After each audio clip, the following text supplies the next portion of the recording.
lugares donde me inviten, siempre y cuando no me generen la obligación de, de tener que decir algo que sea simplemente al servicio del poder, sea este poder de izquierda o derecha.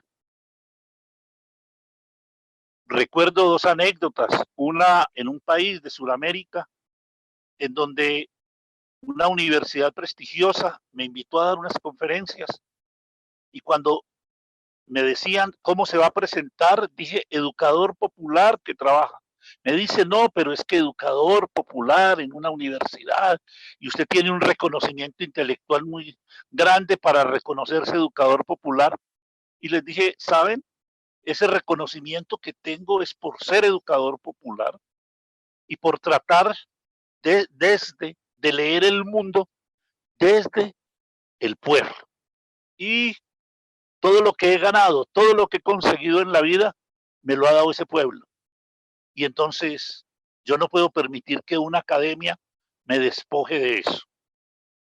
Otra anécdota fue cuando fui a un programa que muchos de ustedes conocen en Colombia. Fui al Centro de la Ciencia en Colombia, que es un centro positivista, desde luego, a desarrollar un programa para niños y niñas. Y nos encontramos un manual positivista para niños y niñas para hacer ciencia.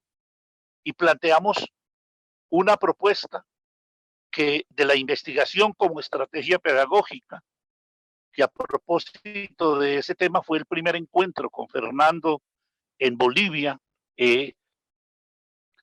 También mucha gente decía que a qué iba el Estado, si el Estado era que me iban a cooptar, y simplemente como lo planteo hoy y lo planteaba en la reflexión de ayer, iba al Estado a disputar y a disputar las fisuras que tiene ese Estado, porque el proyecto de control, y más en este tiempo, como lo veremos en la reflexión de hoy, se llenó de fisuras y hay que ir a aprovechar para que esas fisuras se vuelvan grietas y los proyectos de los sectores populares puedan entrar. En ese sentido, creo que la tarea que tenemos es más grande que participar en las peleas internas de las organizaciones. Y lo que podemos hacer es acompañarlas como educador popular, ayudar a que la reflexión surta, que se desarrolle, porque en alguna medida somos parte de los movimientos alternativos frente a un capitalismo global que en estos momentos quiere nuevamente retomar su crisis, volverla una oportunidad para ellos y nosotros estamos ahí para interlocutar y para debatir con ellos. En ese sentido, como le decía a algunos de los que me escribían, mi propuesta es, hay que profundizar el debate ideológico, pero en la unidad. Lo único que en estos momentos nos sacará al otro lugar es la unidad de aquellos que tenemos un planteamiento anticapitalista, que creemos que todavía la emancipación es posible.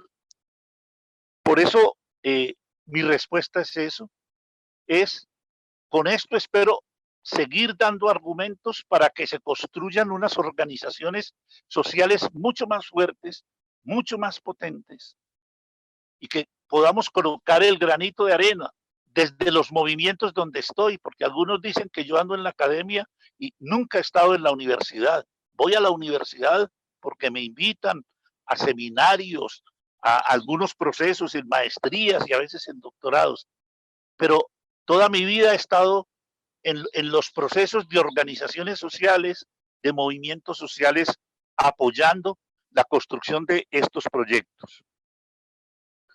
Por eso la reflexión que voy a abordar hoy, inscribiéndolo en ese marco, si bien para los que llegan hoy tiene un sentido independiente, pero quiero construirlo en unidad con lo de ayer, que nos permita seguir avanzando y potenciando. Y entonces voy a hacer un recorrido exactamente como ayer por los temas a los que me invitan en esta reflexión. Pensamiento crítico, educaciones populares como alternativas al neoliberalismo. Y ahí hay que recordar el punto de partida de esas educaciones populares. Yo me muevo como con mucha gente, con Fernando estamos muy cerca de las concepciones que tenemos, pero ese principio de que la educación popular no es, sino que se está haciendo. Y esto es muy importante para evitar verdades, para evitar pararse en dogmas. La educación popular no se puede detener. Por eso, y no se puede detener porque es una propuesta para para todas la sociedad. Es una propuesta para todas las educaciones, pero claramente desde una opción ética política para transformar las condiciones de opresión, dominación y exclusión en esta y cualquier sociedad.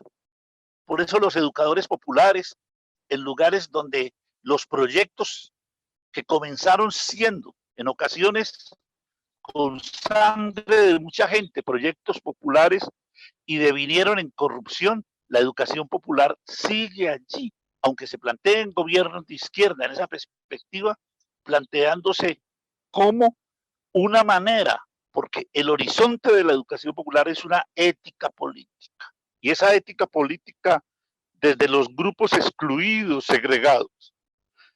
En ese sentido podemos decir que la educación popular, en el sentido de Simón Rodríguez, es que era necesario una educación para darle ser a las repúblicas.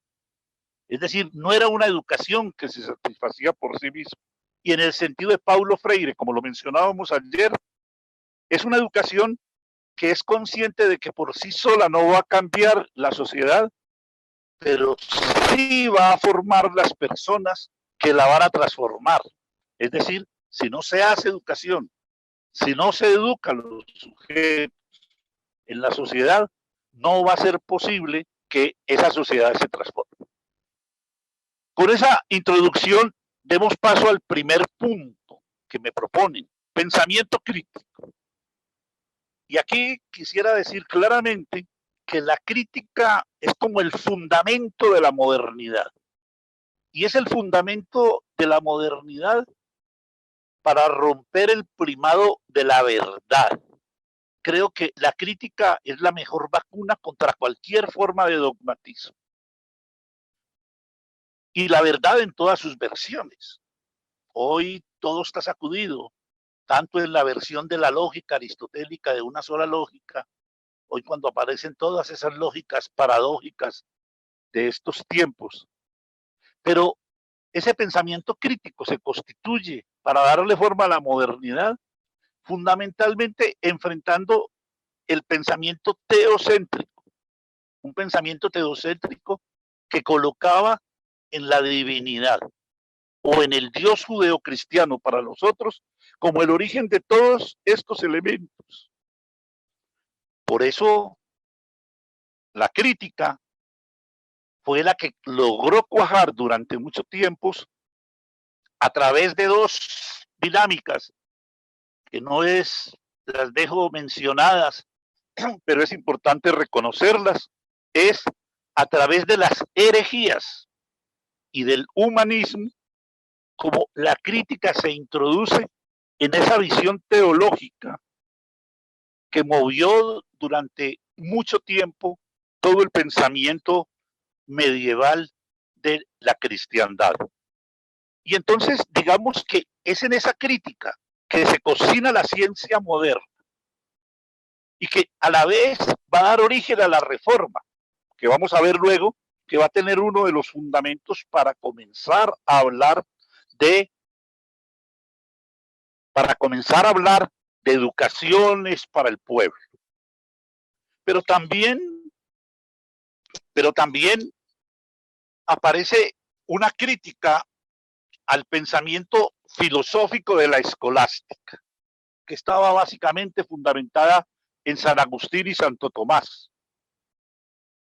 Para ver cómo siempre la crítica ha estado ahí. Invito a que ustedes puedan volver a ver la película del Nombre de la Rosa, que muestra claramente qué pasa cuando un paradigma que era el dominante teológicamente, el de San Agustín, comienza a ser, y basado en Platón, comienza a ser cuestionado por Santo Tomás, mucho más basado en Aristóteles y que va a dar origen a muchas de las discusiones que tenemos hoy. Pero a nivel filosófico hay un hecho que va a marcar todo ese pensamiento de la crítica, y es que el soporte epistemológico de esa ciencia moderna va a ser el pienso, luego existo de Descartes. René Descartes va a representar ese pensamiento que da unidad y que es el fundamento de un conocimiento antropocéntrico. Es que esto es muy importante tenerlo en cuenta para los que venimos de la tradición crítica. Enfrentar ese teocentrismo, ese mundo en donde se le colocaba todo a Dios, ahora significaba que teníamos que hacerlo desde el pensamiento, desde la razón. Por eso aparece allí un sistema de conocimiento que va a ser un conocimiento que tiene un sistema de verdad y que va a recaer en un método, el positivismo y la experimentación como una única forma de conocer en cuanto allí estaban las ciencias naturales. Entonces digamos que con ese marco introductorio, siempre la crítica ha estado ahí, ha estado como en el pensamiento que reorganiza el mundo. Pero curiosamente todo tiende a volverse verdad y a volverse verdad cerrada. Y le pasó también a la ciencia y le pasó también al positivismo. Eso es una invitación a que tratemos luego de profundizar en estos elementos que les va a permitir ver un poco sobre qué tipo de crítica está sentado estos procesos. Pero, digamos, hecho este planteamiento, hagamos un rápido recorrido por lo que han sido las principales corrientes de la crítica en Occidente.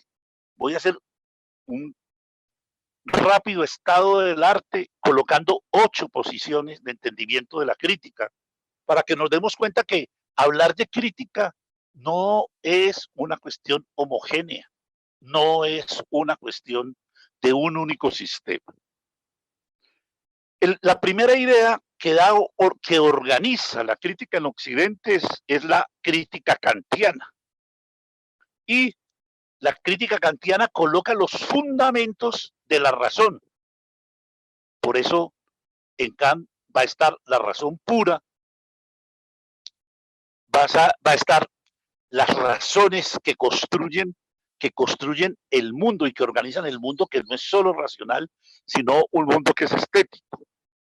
Entonces podemos decir que en Kant está un poco el fundamento de la razón que constituye la modernidad, y por eso siempre muchos autores vuelven allá. Digamos que hay una segunda visión que es la marxista. La marxista es una crítica mostrando que el pensamiento de las personas está determinado por las condiciones materiales con las que vive la gente. Pero una tercera versión, la de Frankfurt, que curiosamente en muchos lugares de la academia se considera como si fuera la única visión crítica, Frankfurt que aparece como lo que sería la escuela crítica de Frankfurt, va a ser un cuestionamiento al marxismo más ortodoxo y va a plantear que no hay conocimiento sin intereses. Es decir, que ese ejercicio del poder también funcionaba en el conocimiento, pero funcionaba a través de los conocimientos y que aparecía formas de la ciencia instrumental, etcétera, etcétera. Aparece una cuarta versión sobre el entendimiento de la crítica, y son las visiones postestructuralistas. En esas visiones postestructuralistas, el poder está en todos los espacios de la sociedad. si lo tuviéramos que colocar en términos Foucaultianos, la existencia del micropoder. Ese micropoder va y organiza y le da formas a esas dinámicas en las cuales vivimos nuestra existencia y vivimos nuestra existencia en el poder. Una quinta posición es la posición posmoderna, y en este sentido está un poco la conversación que teníamos ayer con Adriana, porque para la posición posmoderna lo que critica es la modernidad, diciendo que se agotó y que los grandes metarrelatos de ella también mostraron su inoperancia. Y los tres grandes metarrelatos son el cristiano, el marxista y el liberal. Y entonces van a cuestionar esos tres relatos y entonces dicen que no es el tiempo de los grandes metarrelatos y va a ser una crítica a esos metarrelatos. Una sexta posición es lo que se mueve en teoría de la complejidad. Y la crítica fuerte de la teoría de la complejidad es al pensamiento cartesiano, porque ese pensamiento durante 400 años ha modelizado y ha negado el carácter complejo de las estructuras de la sociedad. Por eso va a decir que es un pensamiento simple y que es necesario enfrentar el pensamiento simple. Una séptima concepción es toda la concepción de la descolonización. La posición de la descolonización plantea que es necesario salir de la idea de colonia, entendida a nivel económico y político, y ver cómo se ha gestado una modernidad eurocéntrica. Una modernidad eurocéntrica que tiene sus fundamentos en lo cultural y en lo epistémico. Y aparece una octava posición que es la posición de las resistencias. En esas resistencias se plantea que hay la necesidad de un pensamiento propio y que ese pensamiento propio tiene que ser desde los grupos que han sido silenciados, que han sido invisibilizados por las maneras del poder y la dominación. Entonces, digamos un poco que sería para esta concepción de las resistencias, la crítica sería un lugar epistémico que tendría múltiples variantes, por ejemplo, la práctica de las personas, y desde las prácticas vamos a tomar. Por eso pudiéramos concluir que todo ese pensamiento crítico, y aquí está lo importante para nosotros, va a estar en todos los paradigmas educativos y pedagógicos. Es decir, el paradigma alemán, el paradigma francés, el paradigma anglosajón, tienen a su interior las lecturas críticas. Por ejemplo, John Dewey, cuando escribe su texto de Educación y Democracia, en 1906, es el primero que postula frente a la idea de currículo en Estados Unidos que la única función de la escuela no es la fábrica ni la producción. Y entonces monta todo su discurso que va a dar origen a ese pensamiento crítico. Todo ese pensamiento crítico ha tomado raíces en América Latina. Entonces, yo personalmente considero, frente a algunas discusiones donde yo a veces voy y me dicen, es que usted tiene algo del pensamiento de esto. Claro, nosotros somos unos híbridos culturales, porque nos hemos hecho en muchos lugares. El maestro y la maestra que nos formó, el compañero que nos puso a leer libros, las relaciones sociales que establecimos con los movimientos populares, el tipo de izquierda que influía esos movimientos populares. Entonces, digamos que en pensamiento crítico, todas y todos tenemos una influencia, porque estas influencias toman asiento en los territorios. Y al tomar esos asientos en los territorios, toma unos desarrollos propios. Cuando yo comienzo a trabajar muchas cosas de educación, me voy al movimiento campesino, a hacer formación política de dirigentes y a construir unas escuelas populares. Y cuando yo reviso ahora hace poco que me dieron un honoris causa la Universidad Pedagógica de Colombia y tengo que revisar mi vida, me doy cuenta que soy una hechura de todos esos encuentros, que casi lo que yo hago es mi vida hecha por la gente, por los movimientos. Por eso, si rebuscamos un poco en Freire, Freire tiene influencia de todo el existencialismo cristiano, por el origen de él en la JOC. Entonces, digamos que lo interesante de este continente es que ha tomado muchas de esas teorías, las ha recontextualizado, y algunos y algunas han avanzado más en construir una manera propia para ello. Y una manera propia porque las características prácticas de la educación que nos toca hacer a quienes venimos de procesos críticos y para enfrentar teórico prácticamente a todo el poder en las formas educativas, hacen que nosotros tengamos unos desarrollos propios en los territorios. Es decir, nosotros lo que hacemos es la territorialización de la pedagogía. ¿Y eso qué significa? Es que este continente es un continente que ha recontextualizado el pensamiento crítico y ha logrado generar unas dinámicas propias. Por eso, ahí nos hemos dado a la tarea de construir propuestas adecuadas.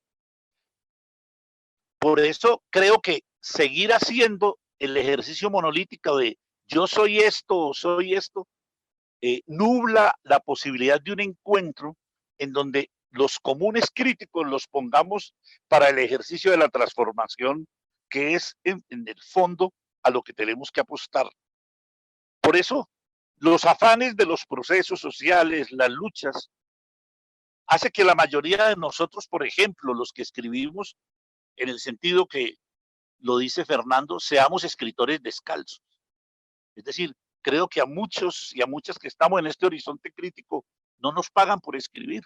Nos toca sacar el tiempo para escribir y decimos, en ese sentido del pensamiento chino, cuando decían los médicos descalzos, esos que iban practicando la medicina y aprendiendo de la medicina tradicional china, eso nosotros somos un poco eso. Entonces digamos que en América Latina eso toma múltiples formas. Yo en este último texto tengo una cita para los que lo tienen, porque por ahí hay varios que lo tienen, en la página 197, el segundo párrafo. Yo digo, el camino recorrido por las pedagogías críticas en nuestros contextos nos permiten decir que no son un campo unificado, ni en el mundo ni en nuestra América, pero en las dinámicas sociales específicas marcadas por los diferentes ámbitos, actores, movimientos, grupos de impugnación, van tomando forma posiciones que enfatizan en algún aspecto y reciben diferentes denominaciones. Pero lo importante es la manera como se hacen complementarias esas múltiples entradas para construir los nuevos territorios de la impugnación y la emancipación. Entre las principales tendríamos la educación intercultural, la comunitaria, la del campo, la de la madre tierra, las insumisas, las corporeidades rebeldes, las de la resistencia, las de la reexistencia, la popular, las situadas y contextuales, las decoloniales, las de las de las comunalidades, las rebeldes emergentes, las propias, las críticas, las de las didácticas no parametrales y muchas otras. Es decir, aquí hemos logrado en estos procesos construir una serie de propuestas que caminan hoy por este continente y que no se reducen a la educación popular y que hace que muchas personas estén en múltiples lugares. Por eso yo a lo que invito es a que ustedes revisen su lugar de práctica, porque cuando uno revisa su lugar de práctica y qué es lo que construye en ese lugar de práctica, uno encuentra más cerca de qué o de qué está haciendo. Porque hay un peligro que volvamos la educación popular un problema teórico y un problema a manera de las disputas académicas, de quién dice más, quién dice menos. Vamos a tener el martes entrante, y por medio de César y Fernando, vamos a hacer llegar la invitación, un foro en Bogotá, a propósito del lanzamiento del libro mío de Simón Rodríguez y Paulo Freire, precisamente para mostrar cómo hay una génesis del pensamiento pedagógico latinoamericano, que toma muchos caminos, pero que nos plantea hoy frente a todos estos que dicen que eso es, eso es una habladuría, eso es populismo. No, hay argumentos. Entonces, digamos que yo, que me declaro educación popular, digo, es muy importante delimitar de qué educación popular. Y voy a contarles rápidamente eh, por qué hay que tener claro a qué trato de entender yo con educación popular. Porque cuando uno hace esos ejercicios, hay que tener mucho cuidado, porque son los principios, y por allá voy a salir ahora, los principios y la manera como yo los vivo, los que me generan esa dinámica. Yo creo que hay dos anécdotas de Freire que son casi todos conocen, pero son muy importantes. Hubo un momento en que la metodología de alfabetización de Freire fue colocada por una agencia internacional en Haití, en el gobierno de Duvalier, el dictador, para alfabetizar. Pero le sacaron, construyeron las palabras generadoras casi a la manera de mi papá fuma pipa, mi mamá me ama o mi mamá me mima, construyendo palabras generadoras con frases sin sentido. Entonces, le castraron, pudieron desarrollar elementos de la metodología castrándole su sentido político. Pero también los que han estudiado a Freire saben que uno de los grandes problemas por los cuales Freire tuvo dificultades en su desarrollo en África tuvo que ver con el problema cultural. Rosa María Torres en algún momento lo sacó y se armó un escándalo, pero luego yo me fui encontrando alguna vez un africano que me decía, es que el gran error de Freire fue que fue alfabetizar a África, como iba con el Consejo Mundial de Iglesias, alfabetizó en la lengua del opresor. Entonces, en países comenzó a alfabetizar en francés, cuando el idioma de estos pueblos correspondían a su grupo tribal, y entonces terminaba haciéndose también, con la más buena voluntad, desde una perspectiva política alfabetizadora, terminó haciéndose también una suerte de epistemicidio con métodos. ¿Por qué digo eso? Porque digo que hoy la educación popular sí nos enseña que no hay proceso ni práctica que no tenga una historia, un contexto, un ejercicio de poder, un lenguaje, y en los lenguajes unos intereses. Y que en últimas, si yo logro contextualizar eso, me va a permitir resolver ese asunto. Y eso le pasa a la educación popular. Voy a mencionar unos hitos de cómo se ha entendido educación popular, un poco también en la modernidad, para poder ver cómo eso está relacionado con la crítica. No voy a hacer el ejercicio ahí por problemas de tiempo, pero el primer lugar donde aparece claramente en la modernidad la idea de educación del pueblo es en la Reforma Protestante. Y aparece en 1526 en el Tratado de Sajonia, cuando Lutero le pide a los príncipes que monten escuelas para que las personas que adherían a la Reforma Protestante pudieran relacionarse directamente con Dios. Ustedes saben que la gran diferencia entre la Iglesia Católica y la Reforma Protestante es que en la Iglesia Católica Dios operaba a través de sus mediadores, los sacerdotes, los obispos, los cardenales, el Papa. Aquí no, aquí la relación era directa con Dios y Dios hablaba en el libro sagrado. Esas son historias que otro día avanzaremos sobre ellas. El segundo lugar donde aparece claramente la idea de educación popular es en la Ilustración en el pensamiento de la Ilustración y se concreta en la Revolución Francesa. Y allí, educación popular significa una escuela única, laica, gratuita y obligatoria. Plan Condorcet de 1792. Solo para hombres, porque la revolución fue profundamente patriarcal. Tercer lugar, en las nacientes repúblicas americanas. En las nacientes repúblicas americanas comienza a decantarse esa idea, porque cuando se discute la escuela pública que se necesita, hay una escuela que va a ser planteada en el sentido de que es la escuela europea que se traslada. Sarmiento, por eso Sarmiento va a decir, la barbarie nos viene de la Pampa y la civilización por el Río de la Plata. Es todo lo que venía de Europa, la migración. Pero Bello también en Chile.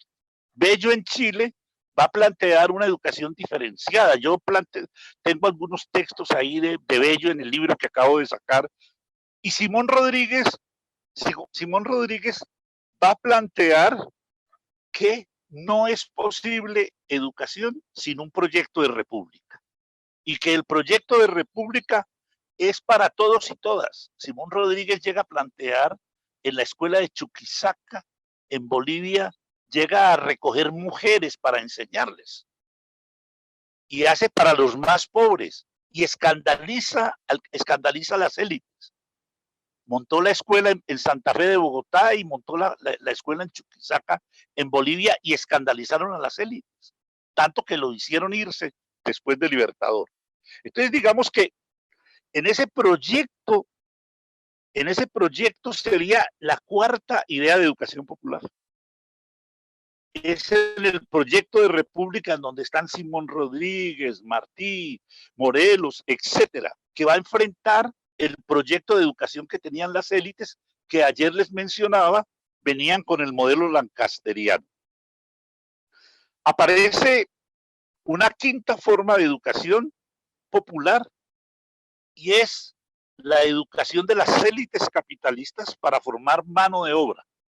Por eso comienza a desarrollarse una educación popular que era diferenciada y que toma muchas formas en el continente y que en algún momento después de la década del 60 comienza a vivirse como una educación popular que es contrainsurgente y que va a ocupar muchos espacios asépticos. Por eso Freire va a estar allí y plantea un proyecto de alfabetización de otro corte. Una sexta posición estaría en los grupos cristianos y especialmente en los grupos de sacerdotes obreros y sacerdotes que habían llegado de Europa. Y hay escritos, por ejemplo, del padre Velas en Fe y Alegría, 1952-53, donde plantea educación popular y la plantean en términos de poder de producir la justicia que pide el Evangelio. Y que yo diría, están ahí en esa idea de los sacerdotes obreros, de todos ellos, una idea de educación popular ya muy ligado a los procesos de construcción de comunidades, en ese nexo que se hace luego con la teología de la liberación en esos procesos. Y pudiéramos decir que hay un séptimo elemento en el cual la versión freiriana, y que yo llamo inmovimentista, que es la que nos ha acompañado hasta estos tiempos. Entonces, creo que hay que auscultar la práctica. Es la práctica la que nos dice qué tipo de educación somos. Por ejemplo, cuando yo me encontré con los bachilleratos populares y yo había desarrollado algunas propuestas con algunos grupos de trabajo que habíamos hecho en Colombia para la escuela campesina, la escuela indígena, estas metodologías, el movimiento pedagógico, luego esa dinámica que se genera en expedición pedagógica y todo eso, nos encontramos la agradable sorpresa en Argentina de que la manera como habían dado respuesta a el tipo de informalidad, al tipo de problemas que se generaban en la crisis del corralito en Argentina, había sido todo un movimiento popular que desemboca en la construcción de los bachilleratos populares. por eso, aquí tenemos que comenzar a tener un análisis muy fino de qué son los elementos que constituyen eso. Y yo quisiera plantearme hoy en un camino de seguir planteando desde lo de ayer, unos 10 minuticos más, muy rápidamente, cuando me dicen de qué manera las educaciones populares son alternativas al neoliberalismo. Y yo digo, quiero colocarme en que la educación popular tiene hoy unos fundamentos práctico-conceptuales que soportan el acumulado que veíamos ayer de su historia, de su epistemología, de su pedagogía. Hay un acumulado. Nosotros decimos que antes era un decálogo, porque no está haciendo, porque no es, sino que se está haciendo, logramos agregar otras cosas. Primer punto, su punto de partida es la realidad y su lectura crítica para reconocer los intereses presentes en el actuar y en producción de la vida material y simbólica de los diferentes actores para la construcción de nueva humanidad. Y entonces digamos que, ¿qué es lo que nos muestra esta experiencia del coronavirus acá? Nos coloca, primero, pone en evidencia la crisis del capitalismo globalizado en sus distintas versiones, neoliberales. Porque en alguna medida ese proyecto neoliberal que promovieron con la caída del socialismo real, encabezado por Reagan, la Thatcher y el Papa Juan Pablo II, ¿qué es lo que evidencia esta crisis en estos momentos? El fracaso del neoliberalismo en lo económico, en lo social, en lo político y en lo educativo. Y entonces tenemos que sacar conclusiones para poder hacer el trabajo como educadores populares. Y es que el triunfo, el triunfo del neoliberalismo para sostenerse en este periodo entre la caída del socialismo real y la implementación de él, que se comenzaron a experimentar en gobiernos con dictadura militar, Argentina, Chile y Corea. Su triunfo fue mantenerlo como una ideología. Y como una ideología propiciada por los organismos multilaterales en los últimos 40 años. El Banco Mundial, el Fondo Monetario Internacional, la OCDE, que ha comenzado a tener una preponderancia. Y entonces, ese punto de la realidad nos dice, hay que seguir haciendo el planteamiento, enfrentando y discutiendo esas formas del neoliberalismo. Segundo principio, hoy para nosotros de la educación popular, es que la educación popular implica una opción básica de transformación de las condiciones que producen opresión, injusticia, explotación, dominación y exclusión en la sociedad. Y entonces también el coronavirus ahora hace visible cómo se han profundizado las desigualdades. Recordemos el informe que lleva Oxfam a la cumbre de Davos en el 2018, donde las 26 personas más ricas del mundo tienen más dinero que la mitad de la población mundial, 3.800 millones de personas. Hoy no podemos salir del escándalo que en medio de toda esa riqueza tenemos 1.200 millones de pobres. Y aquí vuelve a decirnos, el neoliberalismo ha sido la ideología más potente de estos últimos 30, 40 años. ¿Por qué? Porque esa ideología convertida por los poderosos en política asaltó lo público, entregándolo a lo privado, despojó el estado bienestar y despojó el estado bienestar para también entregarlo a los privados. Esquilmó los derechos. Toda la crisis que estamos viviendo es una crisis por la manera como se privatizó la salud. Y como estamos viendo en educación, también se calculan que en este periodo del coronavirus en América Latina van a aparecer 40 millones de nuevos pobres, dice el informe de la CEPAL de estos días. yo vuelvo a invitar a ver la película Parásitos, que nos muestra cómo se gestan las desigualdades a través del consumo en el capitalismo cognitivo. Tercer elemento de ese consolidado que hemos hecho en educación popular es que la educación popular exige una opción ético-política en, desde y para los intereses de los grupos excluidos y para la pervivencia de la madre tierra. Es decir, la crisis muestra cómo el capitalismo ha producido la apropiación de lo común, cómo destruyó los núcleos sobre los cuales la sociedad se sostenía y cómo profundizó unas homogenizaciones para controlar.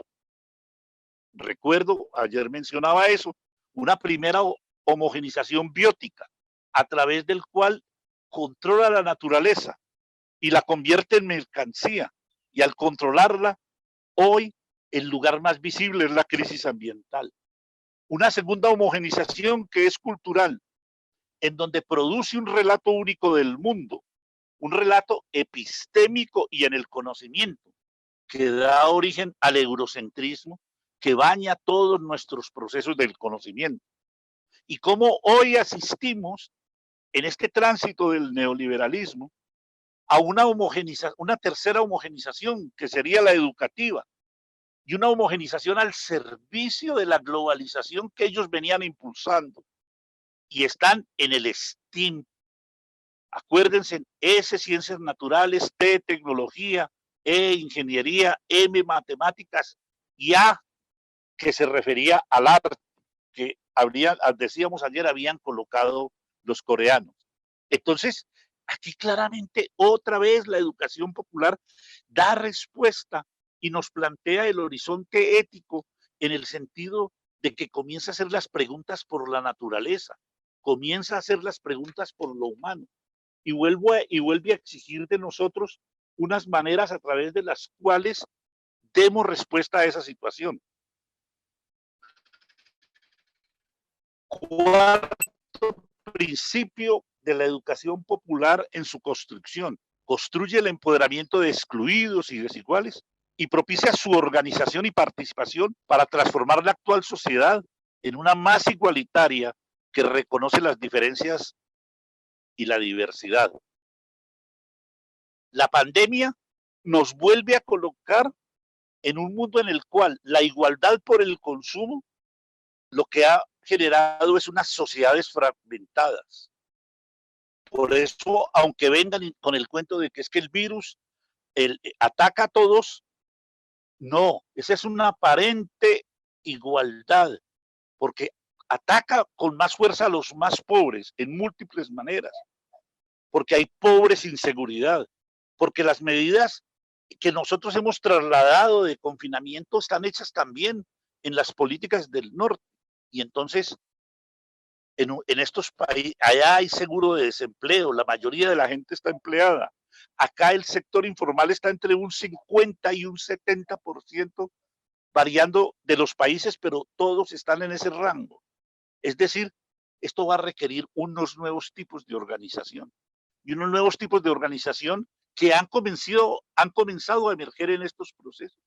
En muchos lugares la solidaridad de la gente es más potente que la solidaridad del Estado, llevando sus mercados, llevando sus provisiones. Quinto, la educación popular construye mediaciones educativas con una propuesta pedagógica basada en procesos de diálogo de saberes, confrontación de saberes y negociación cultural. Yo aquí participo de la concepción que dice bienvenida a la pandemia, que puso en evidencia una educación mundial que ya estaba en crisis, porque esa educación no le había dado respuesta a un proyecto de sociedad y de ser humano para la tercera y cuarta revolución industrial. Por eso, todo lo que estamos viendo es que desnudó cómo el STEM es parte de la obsolescencia de este sistema.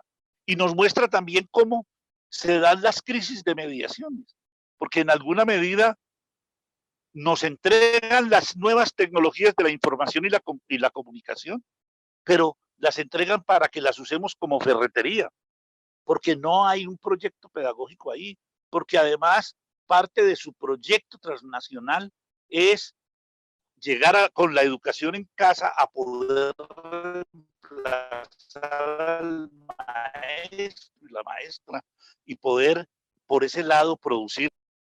El sexto elemento de este planteamiento de la educación popular es que considera la cultura de los participantes como el escenario en el cual se dan las dinámicas de lo intra, lo inter y lo transcultural de los diferentes grupos y sus relaciones con la naturaleza.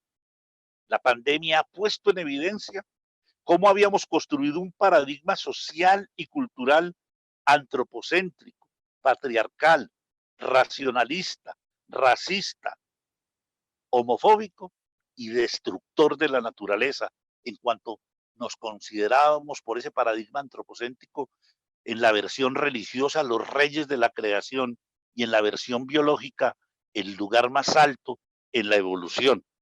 Y esto entonces nos plantea claramente hoy en ese horizonte que son distintos los ritmos del capital y que la velocidad que se coloca hace que nos preguntemos por cuáles son los ritmos de la naturaleza y cuáles son los ritmos del capital.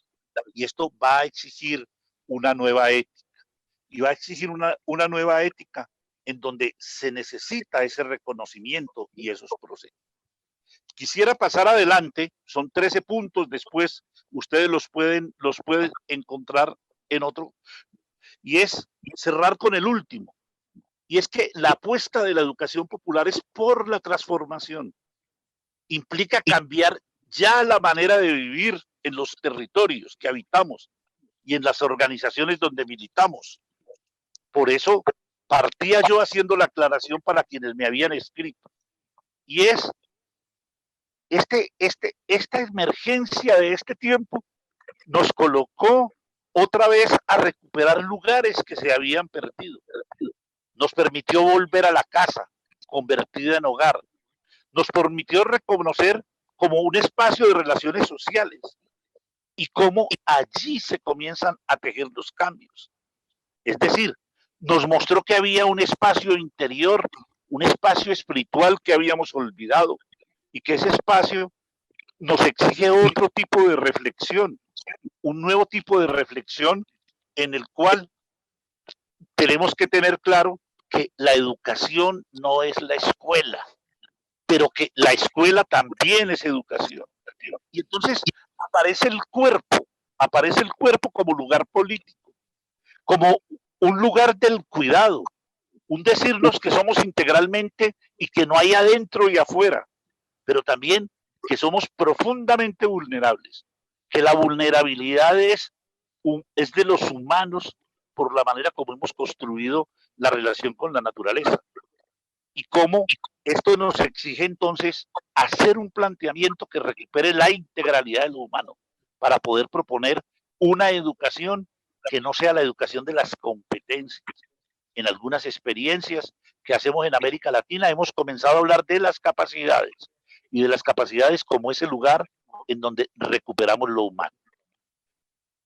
Quiero dejar acá porque me he alargado, pero luego entonces habrá la posibilidad de profundizar algunas cosas. Perdón que me alargué y muchas gracias. Estos tiempos en que el coronavirus nos ha colocado a trabajar de estas maneras, tanta gente que están haciendo tantos trabajos en tantos lugares, de las personas que han saludado, que uno sabe que están haciendo un trabajo por construir esta escuela y esta educación de este tiempo. Yo quisiera primero decirle a María que hay que salir de la idea romántica del pueblo y que precisamente la educación popular ha hecho una reelaboración de eso, porque la educación popular en el sentido de que se plantea que es en todas las educaciones para todos, lo que hace es colocar los asuntos centrales para transformar las estructuras injustas en su corazón. Entonces, digamos, que por eso hay educación popular en todos los espacios. Universidad popular en la enseñanza de las, hay educación popular en la enseñanza del arte, hay educación popular en la enseñanza del baile, hay educación popular en los procesos de alfabetización, hay educación popular en los trabajos de género, etcétera, etcétera, etcétera. Porque si vemos, la educación popular hoy es una propuesta, y es una propuesta que se coloca en ese lugar para leer el mundo. Y entonces, a veces uno dice, es que es más educador popular tal, o intenta descalificar a otro que hace educación popular. Creo que eso es parte que debe volverse un pasado cuanto antes y que tenemos que trabajar colectivamente. Y eso ha exigido una reelaboración de la idea de lo popular. Voy a leer un párrafo de este libro que les decía que es el último que salió mío, el de Educaciones, Escuelas y Pedagogías en la Cuarta Revolución Industrial desde nuestra América. En este sentido, también ha reconfigurado la idea de popular del viejo entendimiento liberal que lo asocia a la masa y la educación para ellos, todos, y de la contestación del discurso crítico que lo asocia a clase social hoy enriquecida por la infinidad de dinámicas de mediación, como las diversidades, las múltiples maneras de habitar los territorios en las globalizaciones, las múltiples cosmogonías con sus epistemologías, las miradas más biocéntricas que replantean el antropocentrismo básico con sus consecuencias en la manera de construir la individuación y las subjetividades. El camino por construir lo común y la comunalidad con sus referentes éticos. Es decir, hoy lo popular se enuncia desde múltiples complementariedades que hacen del concepto algo más complejo en cuanto enuncia esas diferentes maneras de ser, estar, convivir, luchar, resistir, reexistir y ante todo transformar. Entonces, en ese sentido, a María creo que es muy importante seguir en estas reelaboraciones, porque lo que nos permite mantener el horizonte es reconocernos en una opción ético-política. Y esa opción ético-política relee todo lo que hace, todo desde los lugares a través de los cuales reconoce cómo se produce la dominación, la explotación, la liberación, cómo se niega la diversidad. En el sentido de María, quiero decirle dos reflexiones. Creo que, por ejemplo, el año pasado, cuando estuve en Argentina y fue a Ushuaia, después de dar unas conferencias, vinieron a buscarme unos chicos de biología y me decían que les parecía maravilloso un poco la perspectiva que estábamos tomando, pero que yo debía profundizar algo que había planteado y era lo del biocentrismo. Y me decían una cosa muy bonita. Me decían que si colocamos en el centro la vida toda, transformamos las relaciones con la naturaleza. Y me regalaron un precioso libro que se llama Hacer las paces con el animal. Y hacer las paces con el animal tiene unas implicaciones tan profundas que a mí me tiene muy, muy pensativo de muchas cosas. Pero el argumento básico de ese libro es que todos los proyectos de dominación han animalizado al que pretenden vencer. Y por eso animalizaron al indígena diciendo que no tenía alma. Animalizaron al afro diciendo que era una raza inferior, cuando todos venimos de África. Pero luego esa animalización se produce sobre los otros seres vivos. Y entonces terminamos construyendo un ejercicio de dominación con el perro, con los pajaritos, a reconocer la singularidad de cada ser vivo y hace unas reflexiones sobre animales y sobre plantas impresionantes. Yo ando digiriendo esas cosas que estos muchachos me regalaron en ese libro y que creo que entonces la vida que está colocada al centro es toda, no es la mirada antropocéntrica, es un mundo en el cual lo humano no es más que un eslabón en la cadena de la vida, un eslabón, y que muchos otros el humano puede desaparecer y los otros eslabones de la cadena pueden seguir funcionando. Nosotros podemos ser uno de los organismos más frágiles en la cadena de la vida.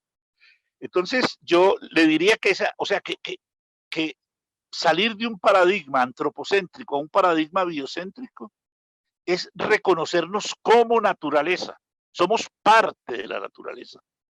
Nosotros no somos ningunos superiores. Y eso significa construir de otra manera y por ahí el consumo va a sufrir unos golpes. La pregunta sobre la escuela. Yo creo que yo quiero decirle a María del Carmen que hay experiencias muy bellas en toda América Latina de escuela y de escuela formal. Ayer mencionaba ante una pregunta de LEP algunas experiencias que están trabajando, por ejemplo, lo de tecnología. Una red que tienen unos grupos, un grupo en Brasil que tiene una presencia en distintos países de América Latina, que edita una revista que se llama No América, en donde han trabajado y vienen trabajando una disputa profunda. Pero quiero decirle que lo más interesante de lo que ha pasado en este tiempo es que hoy la educación popular está disputando las políticas educativas. Y entonces digamos que cuando se impone el modelo del STEM, ese modelo del STEM en 1986 que se riega por el mundo con el Banco Mundial y que hoy se mide con las pruebas PISA, va a tener una característica muy importante. Y es que ese proyecto comienza a ser resistido, porque se ve eso que he estado mencionando, que allí lo que comienza a operar es la homogenización. Estándares y competencias universales, y esos estándares para ello, y entonces aparecen las leyes de educación. Y las primeras leyes de educación son las de primera generación. Y son esas leyes que se hacen en el Chile de Pinochet, en la Argentina de Videla y en la dictadura de Corea. Y entonces se coloca ese modelo que en alguna medida está soportado en algo que los economistas llamaban la revolución de Pinochet, los Chicago Boys, que eran 7 elementos con los cuales el neoliberalismo entraba a la sociedad, pero uno de los lugares privilegiados era la escuela, entonces se generaba todo ese planteamiento de un currículo único, se generaba toda la privatización, luego la municipalización, todo eso. Esa primera generación de leyes fueron experimentales y ahí mucha gente resistió. Las experiencias chilenas son bien interesantes de la manera como se comienzan a construir propuestas alternativas. Y el mismo Colegio de Profesores de Chile inaugura el movimiento pedagógico y construye una revista que en su momento fue muy importante y era Docencia. Docencia en donde se mostraba que el trabajo pedagógico era importante. Y cuando uno revisa la revista Docencia, yo, por ejemplo, escribí varios artículos en Docencia, por allá en el 90 y algo, cuando la revista estaba comenzando a salir, y veía una disputa al interior del colegio de profesores que se manifestaba en la revista. Entonces, digamos que luego viene las leyes que nosotros llamamos de segunda generación. Y esas leyes de segunda generación son las leyes con las cuales se busca regar este modelo del STEM por el mundo, porque son asesoradas por el Banco Mundial, condicionados por el Fondo Monetario Internacional, que si no se hacen las reformas en esa línea, se va no hay dineros para la inversión que necesitan en educación. Y entonces, ¿qué emerge? emerge que en América Latina esas leyes toman caminos muy distintos. Por ejemplo, para los mexicanos es la ley del 93 de Salinas de Gortari. Para los colombianos es la ley del 94. Para, los argentinos es una ley que impulsa Menem, curiosamente, con gente que fue muy de izquierda y vaya. Y en Chile se hace la reforma con gente que estuvo en la educación popular, como Juan Eduardo García Huidobro. Entonces, y ojo a esto, esas leyes era para cambiar la educación, para poder darle respuesta a la tercera revolución industrial que se había gestado en los años 80. Pero las reformas educativas no fueron uniformes, porque en los países dependió de la masa crítica que existía en los países. Yo estuve muy cerca en Colombia en ese momento porque habíamos construido el movimiento pedagógico y sectores de la educación popular estábamos y participamos de los debates de la ley. Y se termina haciendo la ley 115, tiene problemas porque el neoliberalismo no iba a dar por decreto la revolución, pero es una ley muy progresista, porque el movimiento pedagógico había construido una masa crítica y el sindicato se había apropiado del movimiento pedagógico, que en esos momentos era muy potente, había hecho un congreso pedagógico en el 87, que había estado en las discusiones de la ley, que promovió organización de todos esos procesos. Podemos luego discutir eso. Entonces, digamos que ahí aparecen las leyes de segunda generación. Luego aparecen las leyes de tercera generación. Las leyes de tercera generación es la introducción del neoliberalismo en la escuela. Y entonces tiene un horizonte. ¿Quién construye el horizonte? La ley del presidente Bush del año 2000, que se llama Ningún niño dejado atrás. Y entonces, esa ley se convierte en una ley para introducir totalmente el control neoliberal en la escuela. A esas leyes hay que volver porque esas leyes fueron las que comenzaron a organizar la introducción de toda esta tecnología como la hemos visto. Una tecnología para el control, una tecnología no para potenciar la escuela, sino para generar las dinámicas de esas mal llamadas evidencias que terminaron tomándose la escuela y que evitaron que se pensara realmente la escuela. En Colombia es una ley que nosotros llamamos de contrarreforma educativa, porque intenta tumbar todos esos elementos que se generan en ese proceso de que el progresismo y la masa crítica había construido para la escuela. Entonces, digamos, estamos en las leyes de tercera, y ojo, porque vienen las leyes perdón, para México, esa ley de tercera generación es la ley Peña Nieto del 2013. Porque yo les decía a algún momento, conversando con los compañeros de la CENTE en México, que a la internacional de la educación le faltó mucha pilera para ver y construir esa comunicación de las reformas para poder haber construido una dinámica mucho más política y movimentista. Entonces, esa ley que en México llega en el 2013 de Peña Nieto, más revisen algunos de los asesores de la ley de Peña Nieto, financiados por el Banco Mundial, son colombianos.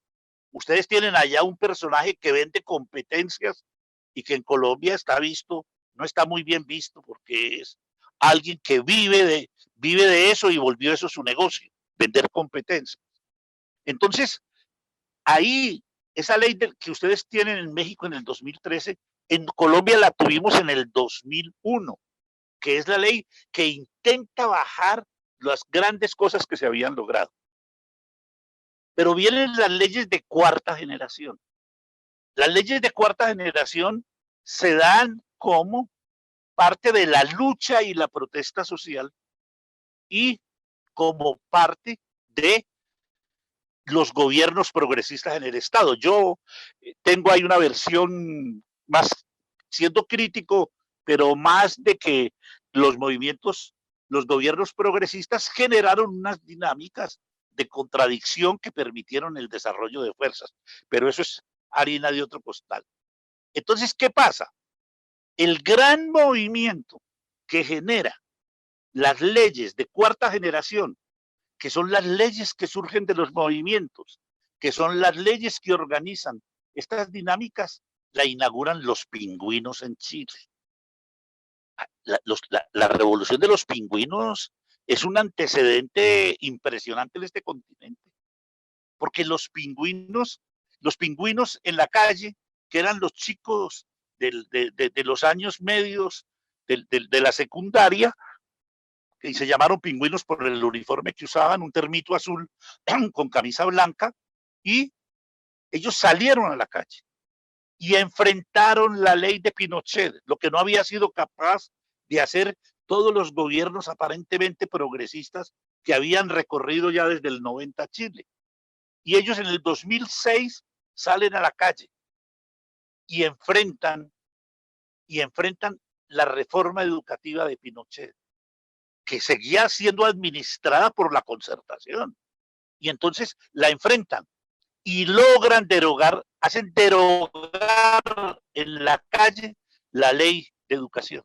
Y entonces aparece claramente, ya luego ustedes averiguarán los caminos que tomaron eso, pero cometieron el error, para mi punto de vista y para mi gusto, de haber dejado que la gente que había diseñado la ley anterior, las reformas a la ley, y que habían tratado de introducir algunos elementos de reforma a nombre de, entre comillas, figurar como progresistas, metieron la ley y lo que terminaron fue una ley muy cercana. Pero bueno, esa es otra discusión que en algún momento habrá que tener. Pero los pingüinos construyen una fuerza política que después, cuando ellos van a la universidad, desarrollan las grandes luchas del 2010-2011 por la reforma universitaria y por la educación privatizada en la universidad. Y luego, en el 2014, desarrollan las luchas, ya han salido de la universidad, muchos se han convertido en profesores y desarrollan las luchas por la transformación de la educación y de la estructura sindical. ¿Ven? O sea, es un movimiento muy en lucha, ya, pero no es el caso acá. Entonces, pero ¿cuál es la otra expresión de estas luchas, de las leyes de cuarta generación? El gobierno de Bolivia. El gobierno de Bolivia construye la ley Avelino Ciñañi y Elizardo Pérez, que son los dos grandes educadores de una educación indígena, de una educación propia en la década del 30.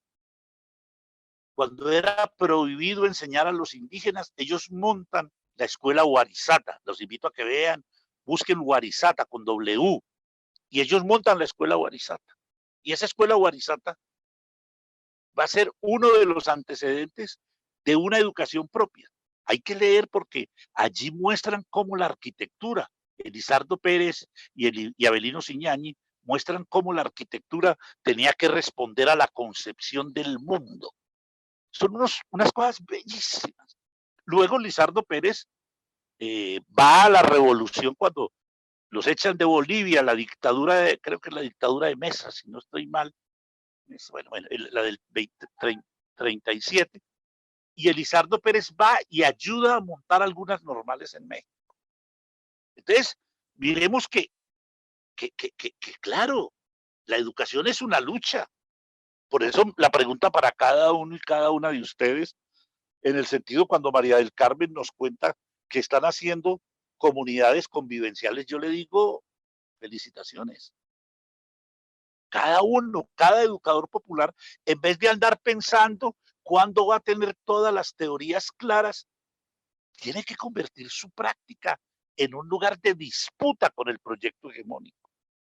Pero disputa en ese sentido de aprender unos de otros, de construir las comunidades de práctica, las comunidades de aprendizaje, las comunidades de saber, que se puedan volver comunidades de transformación de la escuela.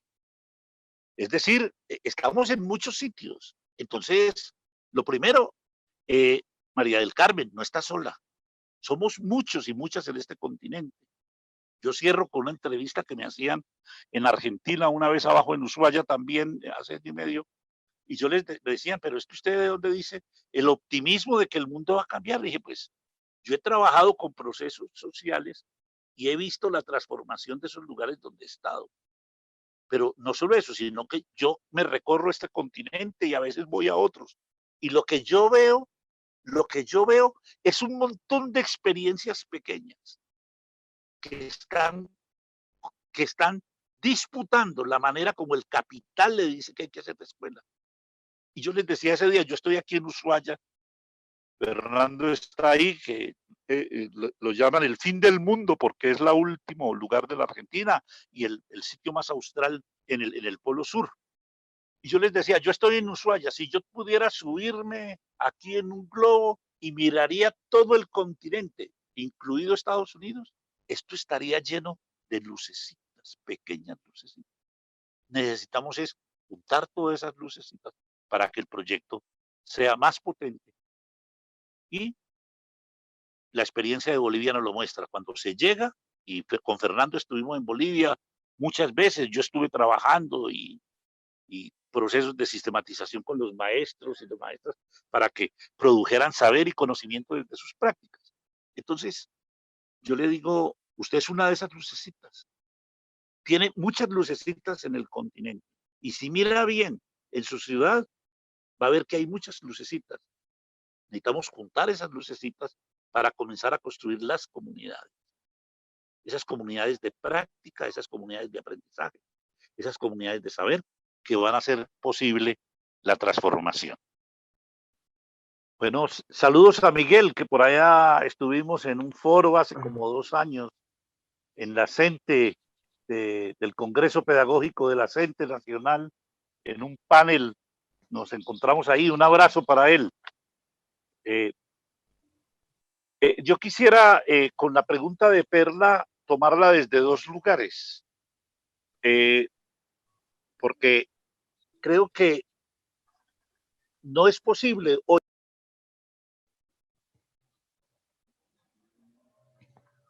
no es posible un proyecto alternativo hoy si nosotros no somos capaces de integrar en la reflexión un planteamiento que en los distintos niveles replantee la propuesta de las competencias. Y tiene que ver también con la pregunta de Lev, porque es que nosotros cuando comenzamos a transitar el mundo más intelectual, corremos el peligro de quedarnos en las políticas. Acaba de salir un documento de la UNESCO sobre cómo manejar, qué van a hacer en la escuela después del tiempo de pandemia, pero ahí otra vez vuelve a salir lo digital un poco como ferretería. Entonces yo creo que en ese sentido, hoy la educación popular hemos elaborado una propuesta desde las capacidades. En el sentido de la pregunta de Perla, es decir, porque es que, ¿qué son las capacidades? Las capacidades es la construcción de lo humano como parte de la evolución de la especie. Y en ese sentido, todos en el paquete humano tenemos las mismas capacidades. Nosotros trabajamos 8 capacidades. Y esas capacidades me las da a mí el pertenecer, pero no es solo un asunto genético. Esas capacidades son sociales. Y las habilidades es la manera como la cultura desarrolla las capacidades de las personas. Y las competencias es el saber hacer con las habilidades. Yo sí un poco, y hay proyectos ya en América Latina que están trabajando desde las capacidades. En esta perspectiva, algunos más, pero desde educación popular. Porque es que si yo trabajo solo habilidades, que son las que me dan la cultura, yo inmediatamente doy el paso a competencias y termino en el homo faber, un ser humano simplemente para ser. Y eso significa que ahí vamos a tener que hacer una elaboración. Yo ya en este texto intento un primer acercamiento a una discusión de capacidades como para poder ambientar las propuestas que hacemos. Pero yo vuelvo a decir, estamos tanteando cosas, buscando caminos en ese camino de la integralidad. Por eso también, en el sentido de lo de César, pero ahí y de las preguntas que hacían las personas que nos escuchaban, no, lo de epistemología tiene que ver con esto, porque es que en alguna medida no es el conocimiento de tipo puramente cognitivo. Si estamos cuestionando, si estamos cuestionando el antropocentrismo, y un poco lo vieron en el recorrido que hice, el antropocentrismo está basado en un racionalismo, y en un racionalismo que termina tematizado por Descartes en el pienso, luego existo, y en toda aquella idea de que el ser humano funciona a la manera de una máquina que ta. Bueno, entonces, por eso, para nosotros, en medio de la discusión que hemos tenido con algunos compañeros en Colombia que trabajan lo de talentos superiores, con un profesor de la Universidad Nacional, el gran físico cuántico en Colombia, Jairo Giraldo, hemos trabajado la idea de que todos los seres humanos somos talentosos, porque todos los seres humanos, desde nuestras capacidades, desarrollamos las habilidades de acuerdo al mundo cultural que nos tocó vivir. Y ahí comienza otra discusión. Entonces, seguir permitiendo que la escuela se resuelva desde las competencias, me perdonan, es el más burdo juego a ese proceso. Y ahí entonces, LEP, creo que hay que tener mucho cuidado, porque si seguimos buscando las políticas en ese sentido, se nos olvida que hoy hay una cosa que se llama pensamiento computacional. Y entonces, algunos de estos que vienen manejando todo el discurso tecnooptimista de la inteligencia artificial, de las tecnologías, de lo poshumano, de lo transhumano, terminan simplemente haciendo el símil del pensamiento que hay que hacer en la escuela al pensamiento del computador, porque es a través del computador cómo vamos a operar. Vamos a tener que darnos la discusión de pensamiento computacional, porque no es que estas políticas del milenio, como están planteadas, no, es que atrás de las políticas del milenio está eso. Es que atrás de las políticas de la digitalización que nos han vendido, estos que yo llamo ferreteros y cacharreros vendiendo aparatos por el mundo, y ahora con esta crisis van a llegar a inundar las escuelas de aparatos, porque lo que faltaba es eso, y nosotros nos la vamos a jugar con muy buen sentido del derecho, que todo el mundo tenga acceso a Internet. Pero un minuto, ¿para qué? ¿Cómo? ¿En qué condiciones? ¿Con qué vamos a llenar ese Internet? ¿De qué vamos a construir el computador que se le va a dar a cada niño? Que es esa discusión la tenemos que dar, porque el problema del algoritmo y el Big Data está en el corazón de esta discusión. Y eso tiene que ver con el pensamiento computacional. Y la pregunta que yo le devuelvo a Lev es, ¿y cómo construimos pensamiento crítico y reflexión crítica en tiempos de Big Data, en tiempos de algoritmos binarios y en tiempos de pensamiento computacional? Pero esa es nuestra próxima discusión. Un abrazo para todas y todos. Gracias por la generosidad que siempre tienen conmigo, y continuará porque nos estamos haciendo, y el sentido profundo de estas preguntas es que vamos aprendiendo y nos vamos llenando, porque la respuesta también para la parte de Perla es el único lugar para cambiar es tomar la práctica y atravesarla de procesos de transformación, comprendiendo el mundo que estamos viviendo. Yo por eso insisto tanto que estamos viviendo un momento que es mucho más potente que no es simplemente el de los aparatos, es un cambio de época, es una crisis civilizatoria que la tenemos que resolver desde las nuevas claves que nos aparecen.